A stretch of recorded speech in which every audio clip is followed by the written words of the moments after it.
So what motivates a grown man who is the instigator, we hear, to choose punishment like that, Spirit? A bully. A bully. Bottom line, this is somebody who says, you know what, I'm going to show you what it means to be a man and you're not that. So I'm going to do the opposite of that.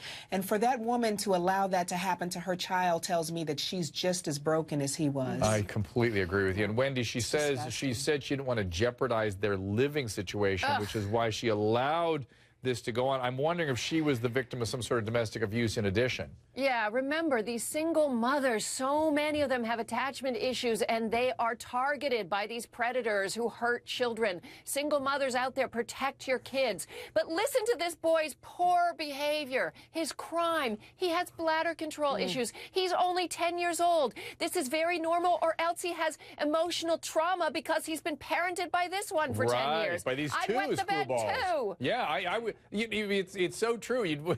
Well, anyway. Well, you're going to reveal something about yourself. No, I was just thinking. I strangely understand what Wendy's saying. Okay. I don't know how to express it in a way than that. It's like I'd want to wet the bed too if I were living with these two screwballs. Elisa, then there are two other siblings. Do you worry about these other children as well?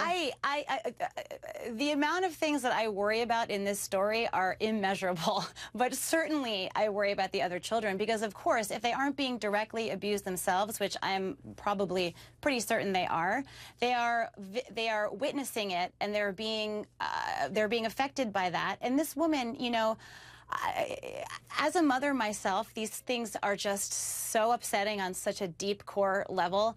And I just think that there is absolutely no way that a woman would ever allow this to happen to her child unless she were afraid for her own life, she is severely mentally unstable, or she has been abused herself, and there's just no other way. That's right. And Spirit, the thing we unfortunately in this country today hear, I'm sure you hear about, Wendy hears about all the time, is people that were themselves the victim of this kind of horrible abuse in childhood.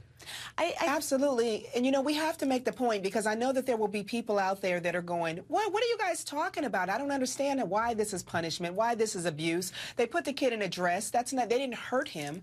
And what you have to understand is that punishment is made to be corrective action. It is made to correct something, not to break someone down. So when you do something like this that destroys a person, there's nowhere to build them back up. And mom clearly doesn't have the infrastructure to be able to do that. So we have to help her, we have to help this man, and we definitely have to get her out of this situation, because if she's saying, I am a victim of my own circumstance, then there's no way she's going to be able to be an advocate for her children. And Wendy, I want to reiterate that shattering a child's regulatory system only does that. Only does that. And also, punishment has not been proven by research to work. It may change behavior for a very short period of time, but it is a positive reward system, rewarding the good behavior. Catch them being good moms out there. Or removing a positive. Or removing restricting a positive, them from a but positive. Not adding a negative. That's that has right. not been proven Wendy, to work. people are going to argue with you about that, but that is the science.